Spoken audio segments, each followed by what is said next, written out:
अस्सलाम वालेकुम नाज़रीन, इमरान याकूब खान साहब और फैसल चौधरी साहब के साथ मैं हूं Samina Pasha. Program view point में आपको खुशामदीद कहती हूं। नाज़रीन, आज मुल्क के नए सदर ने हल्फ उठा लिया है और chief justice of Pakistan justice Qazi Faez Isa साहब ने आसिफ अली जरदारी साहब से हल्फ लिया। अब वो अपनी जिम्मेदारियां संभाल लेंगे। दूसरी तरफ मुमकिना तौर पर एक आध दिन में वफाकी काबीना भी हल्फ उठाने जा रही है और काफ़ी हद तक अब नाम जो हैं वो सामने मीडिया में आ गए हैं कि कौन कौन से वज़रा हल्फ उठाएंगे या इस कैबिनेट का हिस्सा बनेंगे। इसके ऊपर भी बात करेंगे, डिस्कस करेंगे कि जो नाम सामने आए हैं वो कितना बेहतर परफॉर्म कर सकेंगे इस कैबिनेट में। इसके साथ साथ साबिक सदर आरिफ अलवी साहब ने भी एक अहम प्रेस कॉन्फ्रेंस की है और बहुत से मामलात के ऊपर लबकुशाई की है, तो थोड़ा उनके टेन्योर का भी जायज़ा लेंगे कि बहैसियत सदर क्या वो कामयाब रहे या फिर नाकाम रहे और उनकी ऐवान सदर से रुखसती किस तरह से हुई, इसके ऊपर भी बात करेंगे। आज ओवरऑल पाकिस्तान तहरीक इंसाफ की तरफ से मुल्क भर में एहतजाज की कॉल दी गई थी। कितना मौसर ये एहतजाज रहा।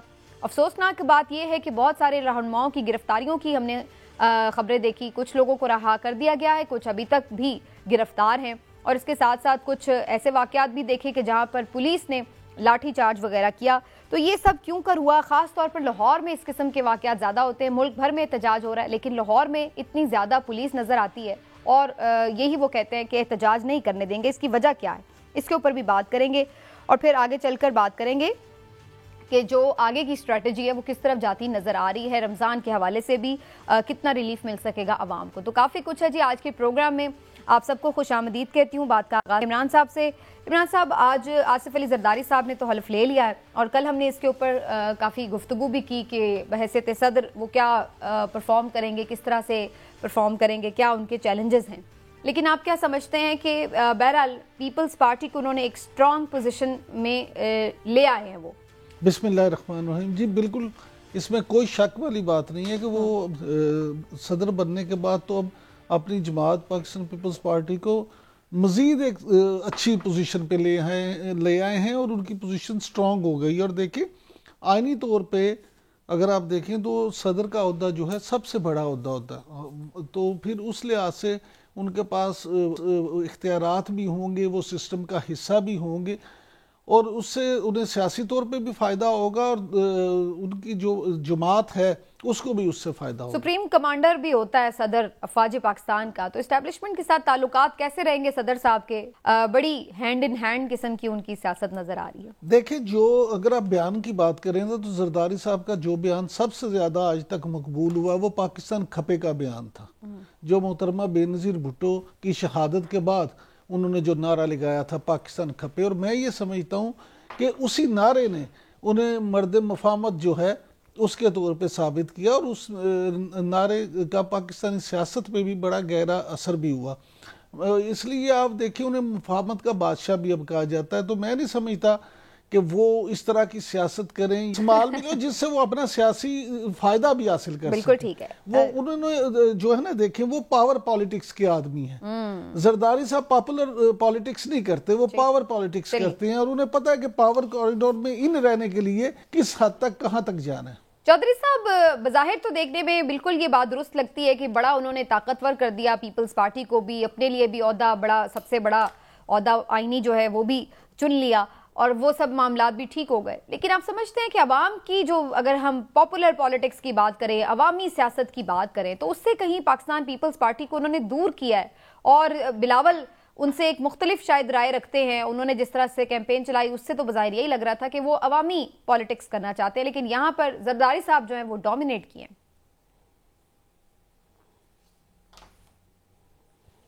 देखिए, बिलावल भुट्टो, जरदारी, समीना, उनका तो कोई अब तो उनको सीरियसली लेता भी कोई नहीं है। वो उन्होंने कैंपेन की, जो भी की, लेकिन आखिर में जो जरदारी साहब ने चाहा वही हुआ और जरदारी साहब जो चाहेंगे वही होगा। तो बिलावल साहब तो अपनी सियासत जो है वो 10-15 साल के लिए लिपेट के रख दें किसी अलमारी में, क्योंकि पंजाब से तो उनको अब कुछ नहीं मिलने वाला। सियासत में टाइमिंग की अहमियत होती है। वो टाइमिंग जो है वो बिलावल साहब की जो है, उनके बुज़ुर्गों ने उनको वो डिफीट की है, उनके लिए वो ये चांस जो है वो मिस हो गया है। और ये जो क्या express train never waits anyone बकौल शेख रशीद साहब के, तो ये एक्सप्रेस ट्रेन तो उनकी निकल गई है। आगे जब आते हैं तो देखते हैं। बाकी ओहदे पाकिस्तान में जो हैं, देखिए ओहदे को मतलब नहीं रखते। ये आप सदर पाकिस्तान के साथ जो पिछले सदर के साथ हुआ है वो अगर जो मुक्तदरा हैं अगर ये उनके मुताबिक नहीं चले तो इनका उनसे भी बुरा हाल होगा। तो ये इशू ये है कि यहाँ पे जो सियासत है वो कोई किताबी सियासत तो होती नहीं है। यहाँ पे किताब कुछ कहती है और अमल दरामद अमली तौर पे कुछ और तरीके से होता है मामला। सो ये सारी चीजें आप ज़हन में रखें। आपने बात छेड़ दी है तो आरिफ अलवी साहब सबसे बड़ा कल हमने देखा ऐवान सदर से उनकी रुखसती हुई तो कोई खास किसी हुकूमती या रियासती शख्सियत ने उन्हें अलविदा भी नहीं कहा, बड़ी खामोशी से वो चले गए। और सदर साहब के बारे में एक तासुर ऐसे उभरता है कि शायद पीटीआई वाले भी उनसे खुश नहीं है और इधर से रियासत भी उनसे खुश नहीं है, तो वो तो बेचारे ऐसा लग रहा है कि किसी को भी खुश नहीं रख सके। तो उनकी ऐवान सदर में जो पूरा उनका सदारत का टाइम था उसको कैसे आप एनालाइज करेंगे चौधरी साहब? ये उनका काम किसी को खुश करना तो नहीं था ना, उनका काम तो ये था कि वो अपना जो गिवन चांसेस है, जो मौके थे, उसमें बड़ी बार उन्होंने पीटीआई की बड़ी इमदाद भी की है, हेल्प भी की है। अब अगर कोई नहीं खुश होता तो इसका तो इलाज कोई नहीं है। एक वो वाहिद सदर अलवी साहब ही थे जो कि उन्होंने भरपूर कोशिश भी की, अपनी शरीफ आदमी थे, इसमें कोई शक की बात नहीं है। और जिस किस्म की सियासी मैं वर्ड उसका क्या अल्टरनेट यूज़ करूं कि वो उनसे जो उनका घाघ लोगों से जो उनका मुकाबला था तो वो करते रहे, अकेली शख्सियत थे। और सदर पाकिस्तान के साथ जो कुछ हो भी ना, तो अब ये जो मौजूदा सदर आए हैं, देखिए सबसे बड़ा तो चैलेंज ये है कि जाली मैंडेट है, उसको कैसे आप कवर करेंगे। फिर CBMs कोई नहीं है, यानी आज भी वो सदर बने हैं तो कोई ऐसा हौसला अफजा बयान तो उनकी तरफ से आया नहीं है जिससे ये लगे कि शायद मुल्क में सुलहजोई की तरफ कोई जाना चाहे। तो अभी तक तो उनकी तरफ से कोई ऐसी ठंडी हवा आई नहीं है। वैसे क्यों होगी, ये भी एक अपनी जगह सवाल है कि वो क्यों जस्टिफाई करते फिरें कि मैंडेट सही है या नहीं है, बस बन गए हैं सदर तो बस ठीक है आगे चलेंगे वो। लेकिन इमरान साहब मैं जरूर चाहूंगी कि आरिफ अलवी साहब के ऊपर थोड़ी आपकी राय हो। वो जस्टिफाई तो जो मर्जी जिनके साथ हो आए हैं, मैं वही कह रही हूँ ना, उन्हें आपने कहा ना कि वो चैलेंज है, उनके लिए वो क्यों चैलेंज होगा, मेरा ये उसमें आर्गुमेंट सही है। ठीक हो गया चौधरी साहब। अच्छा इमरान साहब, आरिफ अलवी साहब ने आज प्रेस कॉन्फ्रेंस की, उन्होंने कहा जिसने मुकदमे करने करें, आर्टिकल 6 लगाना है लगा लें, डालते हैं बिल्कुल मौजूद। लेकिन आज उन्होंने प्रेस कॉन्फ्रेंस में कुछ चीज़ों की वजाहत भी की और उन्होंने ये भी बात की कि जो इमरान खान साहब से वो जेल में मुलाकात भी करेंगे, उसके लिए भी वो कर रहे हैं। तो कुछ उनकी गुफ्तगू का हिस्सा सुनते हैं, फिर डिस्कशन और कर लेते हैं। जी, मैं समझता हूँ पाकिस्तान को जोड़ने के लिए सबसे बड़ी बात यह है कि इमरान खान साहब को रहा होना चाहिए और मुल्क का ने जो मैंडेट का इजहार किया है, जिस अंदाज से भी किया है, उस मैंडेट की कदर की जाए। और आर्टिकल 6 के तहत अगर मुकदमा चलाना है तो वेलकम चलाएं, मगर ये कि मैंने आइन की पासदारी की, मैंने जो मुनासिब समझा वो किया।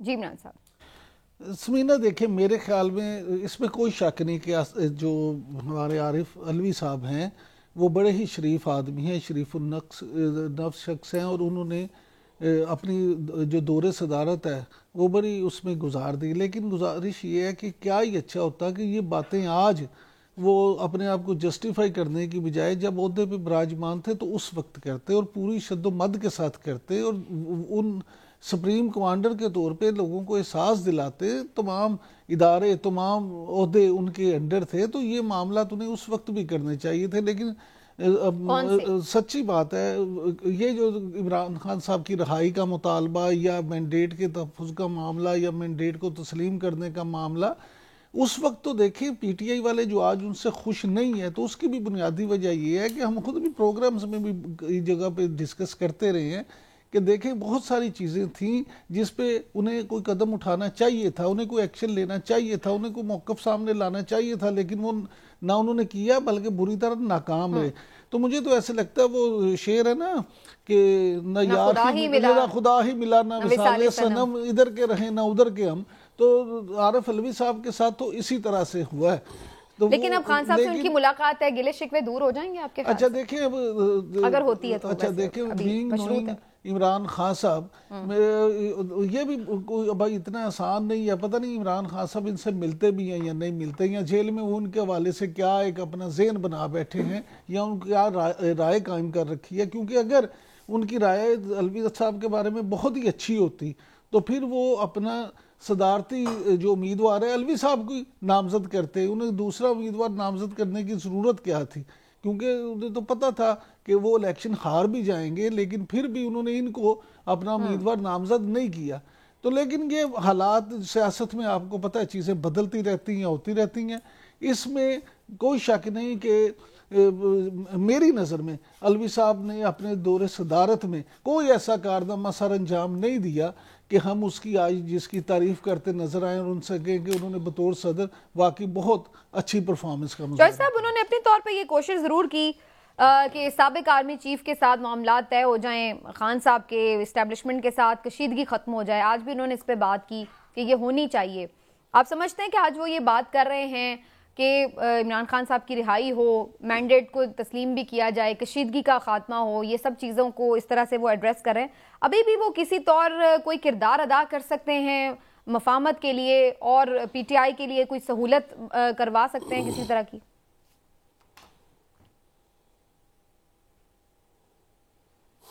ये तो काफ़ी मजाकिया सा सवाल है कि उनका किरदार जब वो सदर थे तब नहीं अदा हो सका तो आप क्या करेंगे। तो उन्होंने कोशिश भी की, लेकिन यहाँ पे मामला जो है वो पावर कॉरिडोर्स की सियासत और तरह से होती है। सदर अलवी साहब जो हैं वो इन पावर कॉरिडोर्स की सियासत के लिए माशरे से मिसफिट रहे हैं और इस चीज़ को जो है पार्टी जैसे असद जरदारी की देखें, असद जरदारी की जो प्लस पॉइंट है वो एक तो उनकी पार्टी है, वो बिल्कुल क्योंकि पार्टी के हेड भी हैं तो वो सदर जब बनते हैं तो उनके पास एक स्ट्रेंथ होती है, वो पार्लियामेंट में भी उनके बंदे होते हैं।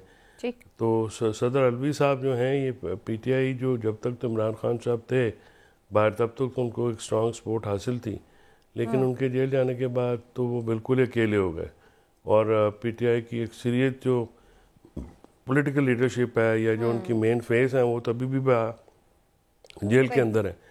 तो जेल के अंदर से वो जो अलवी साहब हैं वो उनके लिए भी मुश्किलात है। वैसे चौधरी साहब अलवी साहब को भी मुकदमात का सामना करना पड़ सकता है। इंडेमनिटी तो खत्म हो गई ना अब उनकी सदारत के साथ ही। पता नहीं मुकदमात का सामना क्या, जो जिनके पास मुकदमात होने चाहिए थे वो फारग बैठे हुए हैं।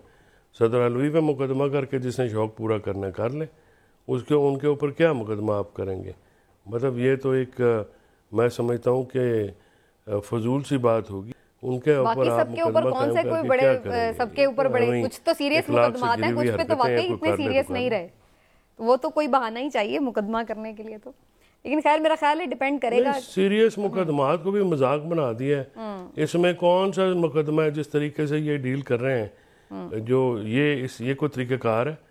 कौन सा ये क्या मतलब जिस तरह से मुल्क चलाया जा रहा है, ये इस तरह से चलते हैं मुल्क, या इस तरह से जो है मुकदमे चलते हैं जिस पे जो दिल आए वो आप करके उसको उठा दें, ना कोई बाहर निकलने दे रहा बंदा, ना आप कुछ जो इतने मतलब पता नहीं क्या सहमे हुए हैं ये लोग जो इक़्तिदार के वानों में बैठे हैं कि कोई मुखालिफ आवाज़ जो है वो इनको पसंद नहीं आती। क्या हो गया अगर कोई जलसा जुलूस निकाल ले तो इस पे मैं एहतजाज पे तो अभी डिटेल में बात करती हूँ।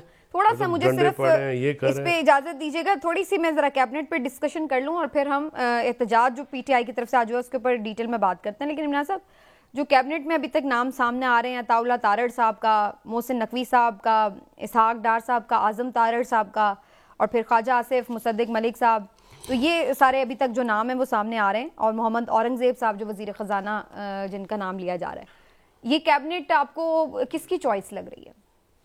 देखें सिर्फ एक फिक्रा सदर अलवी साहब के, साबिक सदर अलवी साहब के वाले से कहूँगा कि सियासत में ना देखें तकदीर भी हमेशा जो है ना उसकी मदद करती है जो दलेर होता है, जो बहादुर होता है। मेरे नज़दीक अलवी साहब ने जो सबसे बड़ी कमज़ोरी थी वो उनकी बुज़दिली थी। अगर वो दलेरी के साथ वहाँ सदर के ओहदे पे रहते तो शायद आज उनके लिए हालात डिफरेंट होते। दूसरी बात आ जाते हैं अब कैबिनेट पे। कैबिनेट 100% टीपू सुल्तान क्यों बनाना है? वो आरिफ अलवी साहब सन बस नहीं जो सब मैं अपनी राय दे रहा ना। देखे सदर मुमलिकत के ओहदे पे जो दुरुस्त नहीं गल तो दुरुस्त है। हाँ जी। वैसे एक और बात भी है इमरान साहब, हमारे मुल्क में अगर कोई सदर इस तरह का हो कि जो बहुत पॉलिटिकली और उस तरह से एक्टिव हो तो उस पर भी तनकीद शुरू हो जाती है, भाई आपका आईनी ओहदा है, आप किसी पार्टी से ना अपनी वाबस्तगी जाहिर करें। और अगर वो अपनी पार्टी को सपोर्ट करता या कोई एक्टिव रोल अदा करता नजर नहीं आता तो तब भी सब कहते हैं कि भाई आप इसका। मैं तो पार्टी की बात ही नहीं कर रहा। देखिए बात पार्टी की नहीं है, पार्टी की आप बिल्कुल उस साइड नहीं तो वो फिर दलेरी किस बात में दिखाते हैं? बताता हूँ, बहुत सारी चीजें थी, बहुत मसलन इलेक्शन की डेट ही थी, तो वो फिर पार्टी के साथ ही सपोर्ट करने वाली बात होती ना, जब उन्होंने पहले दी थी तो सबने इस बात पे तनकीद की कि सदर का तो इख्तियार ही नहीं है। समीना देखें बात ये नहीं है, चीफ इलेक्शन कमिश्नर हो या कोई दूसरे आईनी इदारे हो, वो सब इदारे सदर मुमलिकत के मातहत ही हैं। मैं कब इस बात से इनकार करूं, मैं कह रही हूँ जब उन्होंने इलेक्शन की डेट पहले दी थी तो सारों ने यानी पूरी जो उस वक्त की ऑपोजिशन थी उन्होंने सबने उनके ऊपर तनकीद के घोड़े चला दिए। उन्होंने कहा भाई आपका इख्तियार ये खान साहब खबर दी है वैसे आपने कि मातहत भी होते हैं। देखें आपने मेरी बात की ही है तायीद की है। उस वक्त अगर ये दिलेर होते तो डट जाते, ये उस तनकीद में आके क्यों दब गए? असल मामला ये, अब देखें सरदारी साहब ने पहले जो 5 साल गुजारे थे और अब आप देखेंगे अगले 5 साल उनके और अलवी साहब के किरदार में, उनके तरीके सियासत में, तर्ज सियासत में फर्क देखिए। हाँ, लेकिन मैं यही बात तो कह रही हूँ, फिर जो बंदा वहां पे अगर एक दलेरी से गुजारता है तो वो आमतौर पर वही कंसीडर हो रहा होता है कि वो अपनी पार्टी के लिए दलेरी दिखा रहे हैं। तो नहीं तो देखें ना, दिखाते तो हैं ये, तो आप कोई मुझे कोई सदर दिखा दे जो किसी पार्टी से मुंतखब होके आया हो तो वो 100% गैर जानिबदार, ये तो सिर्फ कहने की बातें होती हैं। अमलन कोई भी बंदा पार्टी से बिल्कुल वो नहीं होता, स्पीकर ना होता है ना सदर होता है। बहरहाल अब आ जाते हैं कैबिनेट पे, तो ये किसकी चॉइस है? कैबिनेट जो है ये मियां शहबाज शरीफ की चॉइस है ज्यादा, उसमें मियां नवाज शरीफ साहब की चॉइस है और इसमें तमाम स्टेक होल्डर्स जो हैं उन सब की जो चॉइस है। और मैं समझता हूं हाँ, और मुफाहमत तौर पे ये बड़ा सलाह मशवरे से जो है ये कैबिनेट, लेकिन पीपल्स पार्टी नहीं आई, इसका मतलब हाँ जी, पीपल्स पार्टी अभी तक तो नहीं आई। और दूसरी बात ये है कि जो टेक्नोक्रेट्स हैं इस दफ़ा वो भी इसमें जो शामिल हैं, कुछ तो निगरान के थे वो हैं, कुछ एक दो नए भी उसमें शामिल किए जा रहे हैं। तो ये इस तरह मुसद्दिक मलिक साहब पहले भी वजीर पेट्रोलियम रह चुके हैं, ख्वाजा आसिफ साहब पहले भी वजीर दिफा रह चुके हैं। हाँ जी, और ये तो वही रह गया मामला। बाकी औरंगजेब साहब जो हैं वो हमारे अताउल्लाह तारर साहब वजीर इत्तलात और नशरियात हैं, और मैं समझता हूँ कि अताउल्लाह तारर साहब जो हैं वो नौजवान हैं, उनके पास मौका है, वो इत्तलात और नशरियात के वजीर के तौर पे बहुत अच्छा डिलीवर कर सकते हैं, मीडिया के साथ बड़ी अच्छी कोऑर्डिनेशन कर सकते हैं। उनके लिए भी एक इम्तहान है क्योंकि वजारत इत्तलात और नशरियात को छोटा पोर्टफोलियो नहीं है। तो आप पहली दफ़ा कौमी असम्बली में आए हैं और पहली दफ़ा आपको ये पोर्टफोलियो मिल रहा है, तो ये लेकिन ताज साहब काफी वैसे तो एग्रेसिव हैं और मुख्तलिफ सहाफियों को इतने एग्रेशन वाले लोग वैसे आमतौर पर डाइजेस्ट बड़े मुश्किल से एक दूसरे को करते हैं। आप देखें फवाद चौधरी साहब की मिसाल, फवाद चौधरी साहब का मैं आपको बताऊं, वो देखिए वो अपनी पार्टी के लिए दबंग पॉलिसी रखते थे, ये बात अपनी जगह, लेकिन सहाफियों के साथ उनके ताल्लुकात अच्छे थे। मैं आपको आज भी ये बात कह सकती हूँ कि बहुत सारे लोग जो पीटीआई के बहुत सारे लोग भी अगर उन पे तनकीद करते थे, आज भी बहुत सारे सहाफी फिर भी सपोर्ट कर रहे होते हैं चौधरी साहब को, बिल्कुल, और उनकी हर छोटे से छोटे, बड़े से बड़े हर चैनल के ऊपर प्रेजेंस रहती थी चौधरी साहब की, और अताउल्लाह तारर साहब की भी रहती है, इनकी भी हर छोटे से छोटे, हमें तो काफी दिन से वैसे टाइम नहीं दिया उन्होंने। देखिए आप देखें ये कि ये नहीं है कि मैं इस वक्त चौधरी साहब का या इनका मुआवजा कर रहा हूँ, लेकिन मैं एग्रेशन की बात कर रहा हूँ। वो एक दो थप्पड़ वैसे चौधरी साहब ने जो मारे हैं या तो कोई तल्ख कलामी हुई है वो अपनी जगह, लेकिन अदरवाइज उनकी साफियों से अच्छी दोस्ती रही है। एक ब्रेक लेते हैं और ब्रेक से वापस आकर जरा डिस्कशन को आगे बढ़ाएंगे। नाज़रीन हमारे साथ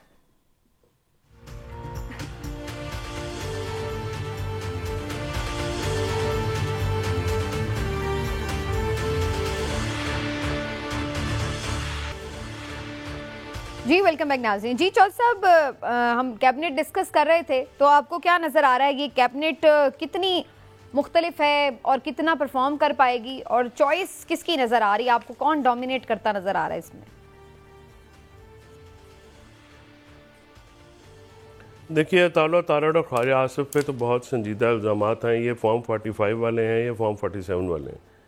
अगर देखिए जो वज़ीर इत्तलात होते हैं वो हुकूमत का चेहरा होते हैं, और अताउल्लाह तारर जो हैं वो किसी तौर पे भी मेरे ख़्याल में जो मौजूदा हालात हैं उनमें वो जलती में तेल तो डालेंगे, लेकिन वो मामलात को कंट्रोल करने में बिल्कुल उनका कोई हाथ नहीं है। इससे ये साबित होता है, ये जो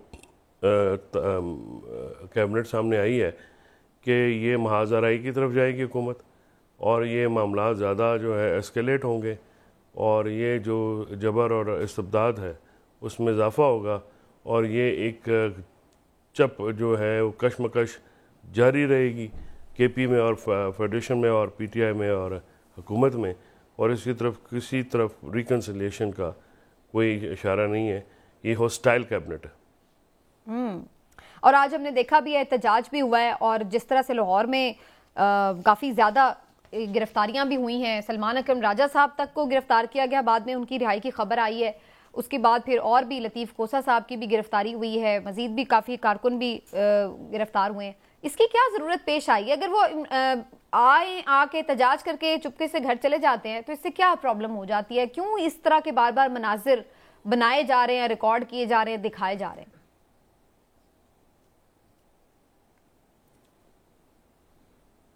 देखिए, बात यह है कि ये हुकूमत जो है ये बिल्कुल तर्ज अमल है इनका।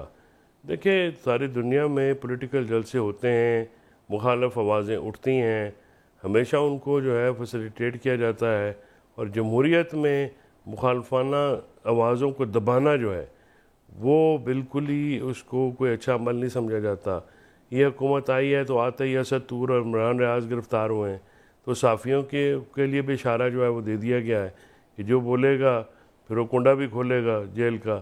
तो ये सारा मामला जो किया जा रहा है, मैंने अर्ज़ किया ना कि इसमें आपको अग्रेशन नज़र आता है हुकूमत के जो हर फैसले में, और वो जो है हर फैसले जो कर रहे हैं उसके पीछे कोई सियासी हिकमत अमली नहीं है, महज इंतकाम का जज्बा है, और वही जो है आपको सामने नजर आ रहा है, वही पॉलिसी नजर। लेकिन इमरान साहब, इससे फायदा क्या होगा? आपको लगता है कि हुकूमत को इस तरह की पॉलिसी से फायदा होगा अगर ऐसी पॉलिसी हो एग्रेसिव? अच्छा समीना, मैं इस जो है ना चोई साहब की बात उससे मुत्तफिक नहीं हूँ कि ये सिर्फ न इस तरह की कोई बात है कि बदला है या आपने उस, असल चीज़ ये कि उनकी पॉलिसी ये क्या है। उन्होंने, हुकूमत ने पॉलिसी ये बना ली है कि जनाब हमने निपटना है। और अगर आप देखें कि एहतजाज पूरी दुनिया में होता है, लेकिन एहतजाज ये नहीं होता कि हम अचानक बताएंगे कि हमने कहाँ एहतजाज करना है। पूरी दुनिया में जहाँ एहतजाज होता है उसके लिए बाकायदा इजाज़त ली जाती है डिस्ट्रिक्ट एडमिनिस्ट्रेशन से,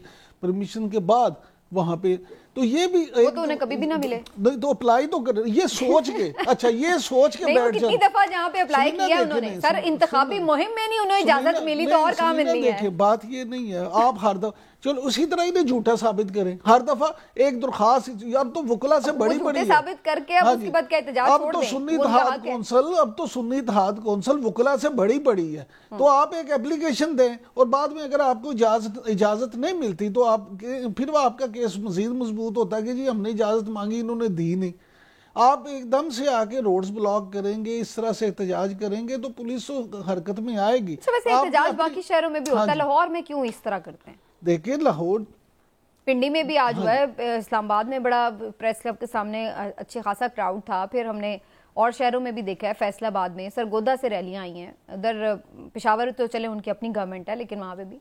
तो ये इस तरह का मामला सारा लाहौर में क्यों इतना देखिए ये तो हमें, अगर आज हमारे पास कोई हुकूमती ओहदेदार होते तो हम उनसे ये पूछते कि लाहौर में ऐसा क्यों है। लेकिन हम तो मैं तो अपना जो तज्जिया आपके साथ सामने कर रहा हूँ, मेरी तो अपनी राय है ये कि हुकूमत ने ये किया कि अब इसको यूं इस तरफ भी तज्जिया दें। पीटीआई को इससे एहतजाज का आखिर फायदा क्या हो रहा है? आते हैं बंदे गिरफ्तार कराते हैं फिर चले जाते हैं घरों को, उसका उनके एहतजाज से हुकूमत ना तो गिरने वाली है ना कोई उनकी बात सुन रहा है, उसका उन्हें फायदा क्या हो रहा है? देखिए, लोगों का अपना एक कैथारसिस होता है। पीटीआई के जो लोग हैं वो ये समझते हैं कि उनका मैंडेट चोरी किया गया है और उनके साथ बड़ी ज्यादती हुई है। वो लोग इस वक्त देखें, ये जो एहतजाज है या इसमें जो लोग आते हैं वो आप देखें उसमें लीडरशिप जो है उतनी ज़्यादा नहीं है। ये आम कारकुन जो हैं वो ज़्यादा हैं। वो अपने जो लीडर आते हैं वो भी कारकुनों के प्रेशर और दबाव की वजह से आते हैं कि वो हम आएंगे वहाँ पे, जब लोग आएंगे तो हमें भी वहाँ पे होना चाहिए। लोग ये समझते हैं कि ये एहतजाज के ज़रिए से हम हुकूमत को मजबूर करें और उनसे, लेकिन देखिए इस तरह से कभी पाकिस्तान में कुछ हुआ नहीं। एहतजाज से कभी किसी को कुछ नहीं मिला।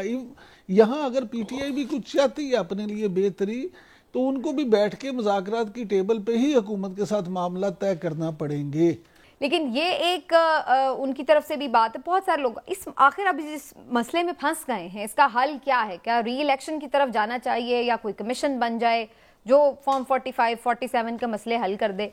क्या होना चाहिए? समीना देखें, जहाँ तक बात है फॉर्म 45 या 47 की, तो इस मसले का हल कोई नहीं होना। उसकी बुनियादी वजह यह है कि जो पीटीआई के लोग भी ये सारे फॉर्म 45 लेके फिर रहे हैं, वो सब कुछ तस्दीक शुदा नहीं है।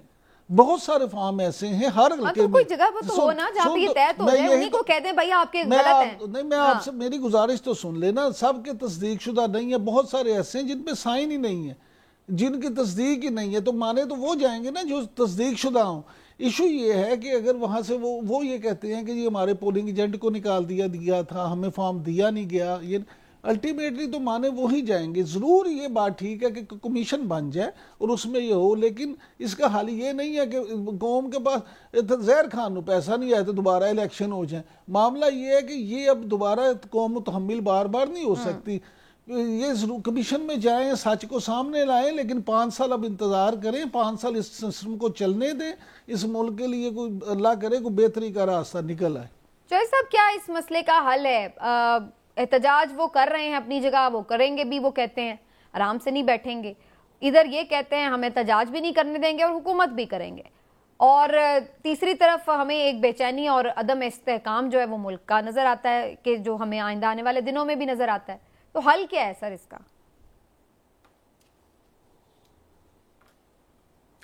देखिए, हल तो इस तरह ये है कि इदारे अपना काम करें, और फॉर्म 45 और 47 का जो झगड़ा है ये कोई इतना ज़्यादा झगड़ा नहीं है कि ये हल ना हो सके।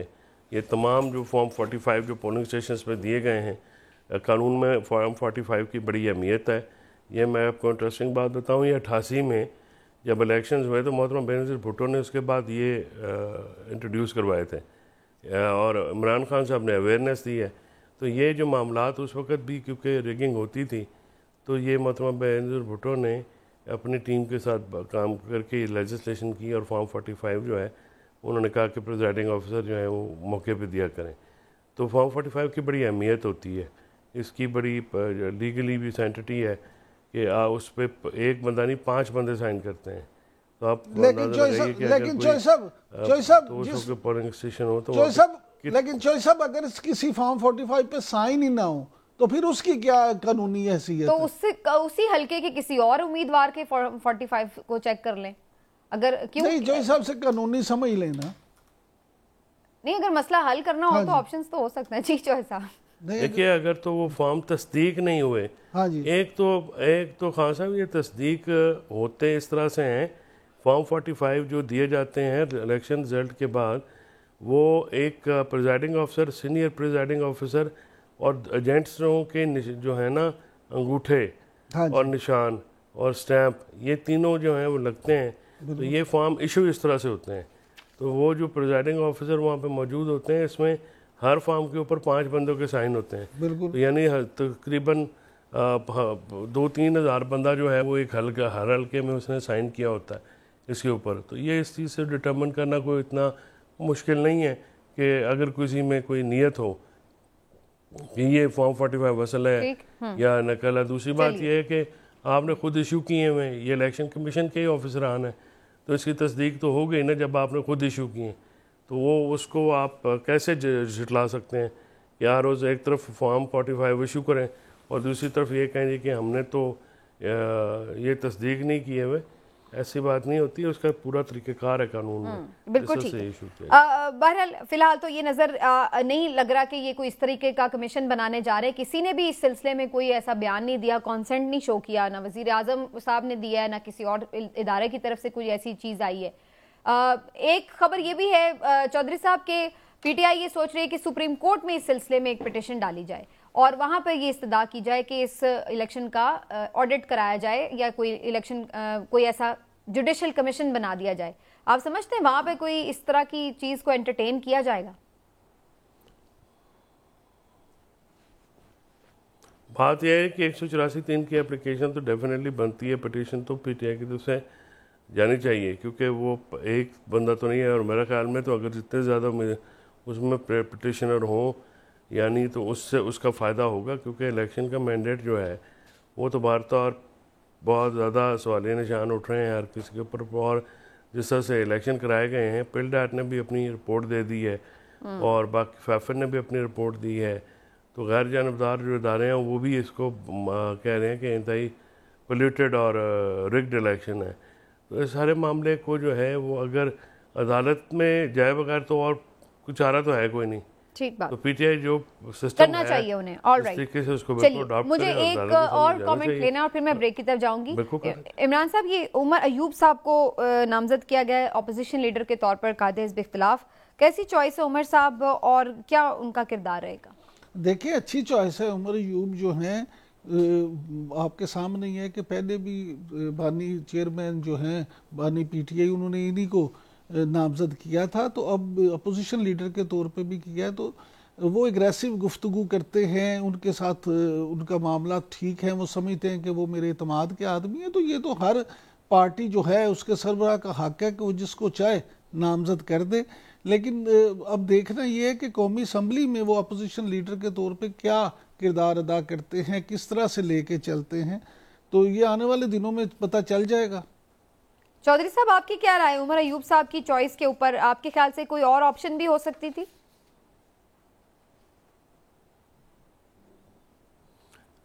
उमर अयूब अच्छी चॉइस है। एक तो एक्सपीरियंस पार्लियामेंटेरियन है, उनके ज़ाती ताल्लुकात भी हैं, इदारों में भी हैं और लोगों के साथ भी हैं, उनकी फैमिली पॉलिटिक्स में है और पीटीआई में उन्होंने मार्च भी खाई है। लॉन्ग मार्च में जो 25 मई को हुआ था 2022 को, उसमें भी उनको काफ़ी जो है वो किया। उसके बाद से वो उनका एक जदोजहद तो है। तो उमर अयूब साहब जो हैं वो सयाने आदमी हैं, वाइज मैन।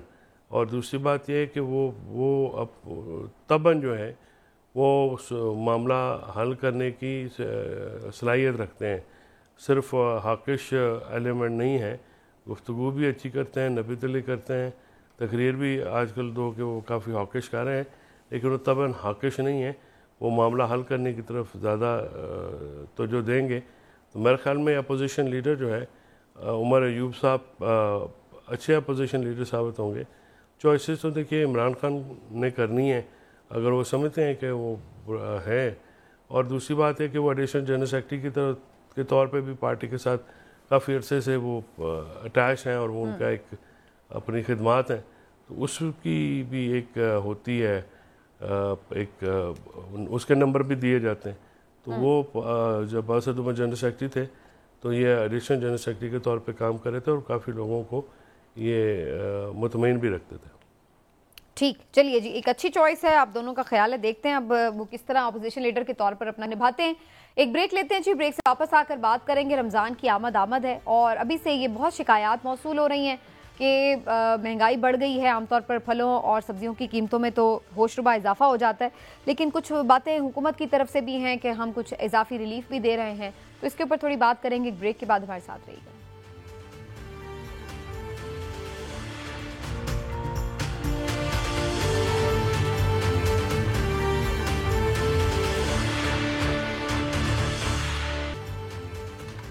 जी वेलकम बैक नाज़रीन। और आगे बढ़ने से पहले सरफराज बुगटी साहब जो कि वज़ीर आला बलूचिस्तान हैं, उनकी तरफ से एक बड़ा इम्पॉर्टेंट बयान दिया गया, लेकिन ये ऐसा बयान है जो इससे पहले भी हम मुख्तलिफ वज़ीराए आला से सुन चुके हैं बलूचिस्तान की। मेरा सब ये हमेशा ही ऐलान होता है, लेकिन इसका क्या आपको लगता है कि ये कोई इम्पैक्ट इसका है, या जब तक उनके इश्यूज नहीं सॉल्व होते उस वक्त तक ये ऐलान सिर्फ ऐलानात ही रह जाते हैं? अच्छा सबीना, अगर आपको याद हो जब सरफराज बुगटी साहब सूबाई वज़ीर दाखिला थे उस वक्त, और फिर जब ये वफाकी वज़ीर दाखिला थे उस वक्त, दोनों दफ़ा इन्होंने पहले भी ये ऐलान किए थे और उस वक्त बहुत सारे लोग शामिल भी हुए हैं आके कौमी दायरे में, और उन्होंने अपने जो है ना हथियार फेंके और माफ़ी मांगी, अपने उस पर शर्मिंदगी भी जाहिर की और उन्होंने कहा कि अब हम उसमें करेंगे। मैं समझता हूँ कि ये एक अच्छी बात है, क्योंकि देखें वो सब लोग उस तरह से नहीं है कि वो कोई दहशतगर्दी की कार्रवाइयों में हों, कोई अपनी महरूमियों की वजह से भी लोगों के वर्गलाने पे उस तरह से चले जाते हैं, ये तो बड़ी अच्छी बात है। लेकिन असल जो आपका सवाल है उसमें देखने वाली बात ये है कि क्या इस ऐलान के वो समरात भी होते हैं या नहीं। इस पे अब क्योंकि ये सूबाई और वफाकी दोनों वजीर दाखिला के तौर पे काम कर चुके हैं और अब वजीर आला बलूचिस्तान के तौर पे काम कर रहे हैं, तो मैं समझता हूँ कि ये सरफराज बुख्ती साहब का फ़र्ज़ बनता है कि वो अब इन ऐलानात से आगे बढ़ें और अमलन वहाँ पे कुछ इस तरह का काम करके दिखाएं कि जिससे अब वो तब्दीली नज़र आए और हमें भी पता चले और वहाँ जो लोग हैं जो इनके मुताबिक भटक चुके हैं, बहक चुके हैं, उन्हें भी एहसास हो कि वाकई उनकी बेहतरी के लिए या उनकी तरक्की के लिए या उनकी महरूमियों को दूर करने के लिए कुछ हो रहा है। और सिर्फ यही नहीं बल्कि मजीद ऐसे इकदाम किए जाएं कि कोई और जो है वो महरूमी का शिकार ना हो। ये सिर्फ क्या खूबसूरत बातें ही हैं चौधरी साहब, या ये वाकईतन हकायक के करीब तर भी बातें हैं? क्योंकि जो बलूचिस्तान के मामलात हैं उसमें बहुत सेंसिटिव भी हैं, बड़े कुछ उनके जेन्युइन कंसर्न्स हैं और कुछ सारे ऐसे भी लोग होते हैं जो एक्सप्लॉइट भी कर लेते हैं मामलात को। तो ये इस मसले को आप क्या देखते हैं कि ये राइट पर्सन हैं सरफराज बुख्ती साहब जो उनकी नुमाइंदगी भी करते हैं और उनका मसला हल भी कर सकते हैं?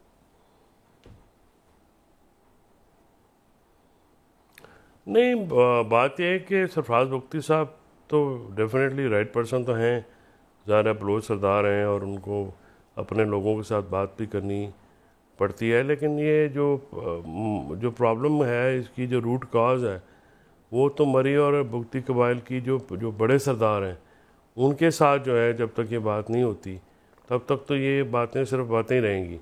तो इसकी संजीदा कोशिश जो है वो आने वाले वक्तों में देखनी पड़ेगी कि कितने बंदों के साथ, अगर तो महज नंबर पूरे करने हैं तो वो तो सुबह कर लें, लेकिन अगर कोई संजीदा बात करनी है तो आने वाले वक्तों में आप देखिए कि बात किससे होती है, कौन से सरदार से होती है, क्योंकि वहाँ पे मरी और बुख्ती कबाइल के जो इफेक्टिव सरदार हैं वो तो अभी इनके साथ नहीं है, मुहालिफ से बैठे हुए। चलिए जी, थोड़ी सी बात कर लेते हैं इस पर भी। रमज़ान की आमद है और ऐसे में इससे पहले ही हम देख रहे हैं कि सब्जियों और फलों की कीमतों में होशरुबा इजाफा हो गया। इमरान साहब, हमेशा हम सुनते हैं कि जी अब इस दफ़ा प्राइस कंट्रोल कमेटियां बन गई और ये हो गया और बस जी अब बड़ा क्रैक डाउन होगा, लेकिन हर दफ़ा हम ये देखते हैं कि यही मामलात होते हैं, पहले से ज़्यादा ही हमें नज़र आती हैं कीमतें भी। और ये जो बेचारा गरीब तबका है, सफ़ेद पोश तबका है, वो बिल्कुल रमज़ान में उल्टा परेशानी का शिकार रहता है। तो इस दफ़ा भी यही कुछ हमें हालात देखेंगे? अब तो वैसे ही इस वक्त बड़े क्राइसिस में इकोनॉमिकली। सबीना देखिए, अलमिया हमारा ये है कि पूरी दुनिया में अगर आप देखें ना, वेस्ट की हम वैसे तो वेस्ट को बुरा उसकी तकलीद भी करते हैं और उसको बुरा भला भी कहते हैं, लेकिन वहाँ पे अगर आप देखें उनका ईस्टर हो, उनकी क्रिसमस हो, उनका गुड फ्राइडे हो, कुछ उनका इस तरह का त्यौहार हो, तो वो तमाम स्टोर्स जो हैं तमाम चीज़ें उन पे वो सेल लगा देते हैं और सिर्फ नाम की सेल नहीं होती, बाकायदा अच्छा वहाँ पे डिस्काउंट हाँ जी अच्छा खासा डिस्काउंट होता है। और इवन अब तो आप देखें पिछले चंद सालों से अमेरिका में और यूरोप में जो बड़े चेन स्टोर हैं उन्होंने इवन रमज़ान के मौके पे भी वो सेल लगा देते हैं अपने मुसलमान कस्टमर्स के लिए और वो चीज़ों को सस्ती कर देते हैं। लेकिन हमारा जो हम इस्लामी मुल्क पाकिस्तान के शहरी हैं उनका ये अलमिया है कि जैसे ही रमज़ान की आमद होती है उससे पहले ही एक हफ्ता पहले महंगाई बढ़ना शुरू हो जाती है। आलू जो 40 रुपए किलो मिल रहे होते हैं वो रमजान से ये गवर्नेंस का इशू है या क्या? नहीं, ये गवर्नेंस का इशू नहीं है, ये हमारे अंदर की बेईमानी है, हमारे अंदर का लालच है, हमारे अंदर का हवस है। देखिए मेरी बात सुनिए, देखिए बात सुने, हर चीज हुकूमत में नहीं डाली जा सकती, ना ही हुकूमत कोई हर चीज ठीक कर सकती है। इसमें कोई शक वाली बात नहीं है कि हुकूमत का फर्ज है कि वो गवर्नेंस बेहतर उसी को होती है जब कोई जरूरत ही ना करे। लेकिन हमारे अपने भी कोई जिंदगी के असूल और ज़ाब्ता अखलाक होते हैं, लोगों को खुद भी इस बात का एहसास होना चाहिए। अगर हमारे ज़ख़ीरा अंदोज़ या ताजर बरादरी या इस तरह के लोग शुरू ही इस तरह से करें कि सेब स्टोर कर लो जी रमज़ान ही बेचेंगे, आलू स्टोर कर लो जी रमज़ान ही महंगा वे, यानी आपकी नीयत ही ये हो। आप ये देखें कि लेकिन वैसे ये बात आर्ग्यूमेंट तो बड़ा हम अक्सर ये करते हैं, आपकी बात अपनी जगह दुरुस्त है, लेकिन वैसे इसमें मैं थोड़ा चौधरी साहब को भी लेती हूँ लूप में। चौधरी साहब, यही हम लोग होते हैं ना जो यहाँ पर ट्रैफिक सिग्नल्स की पासदारी नहीं करते, यहाँ पे ज़ख़ीरा अंदोज़ी भी करते हैं, यहाँ पर तोल पूरा नहीं करते, सारा कुछ हम ये बेईमानियाँ मार रहे होते हैं यहाँ अपने मुल्क में बैठ के। यही पाकिस्तानी जब बाहर जाते हैं तो कितना कानून को फॉलो कर रहे होते हैं, कुछ नहीं होता, तो फिर वहाँ जाके ये बेईमानी वाला एलिमेंट ऊपर क्यों नहीं आता? रूल ऑफ लॉ होता है, उन्हें पता होता है कि अगर यहाँ पे गड़बड़ की तो हमारी खैर नहीं है। तो आपके नज़दीक ये हमारा एक बहैसियत मजमूई माशरती प्रॉब्लम है अखलाकी, या फिर ये कानून की अमलदारी ना होने की वजह से सबको खुली छूट मिली हुई है? देखिए, मेरा ख्याल ये है समीना की सिंपली डिमांड एंड सप्लाई का एक मामला होता है, और इकॉनमी जो है वो अपने प्रिंसिपल्स के ऊपर चलती है। डिमांड अगर ज़्यादा होगी, सप्लाई कम होगी, कीमतों की प्राइस ऊपर जाएगी। अगर आपकी सप्लाई ज़्यादा होगी, डिमांड कम होगी, तो प्राइस नीचे आएगी। तो इशू ये है कि ये आप कोई भी जो बिजनेस मॉडल है हमारे, है ना चौधरी साहब, भी इस तरह के कोई एकदम तो नहीं रमजान आता, पता होता है कि भाई रमजान आ रहा है, उसमें इस चीज की मांग बढ़ेगी, तो उस चीज को इंश्योर होना चाहिए। यही तो गवर्नेंस की बात है। नहीं, वो उसमें डिमांड बढ़ जाती है ना, लोग जो हैं वो फिर खरीदारी ज़्यादा करते हैं, वो उस तरह से वैसे रूटीन जो हालात है वैसे। सर मैं यही बात तो कह रही हूँ, आपको अगर पता है कि खरीदारी ज्यादा होती है, लोगों की ये चीज की डिमांड ज्यादा बढ़ जाती है, सप्लाईज इंश्योर करें।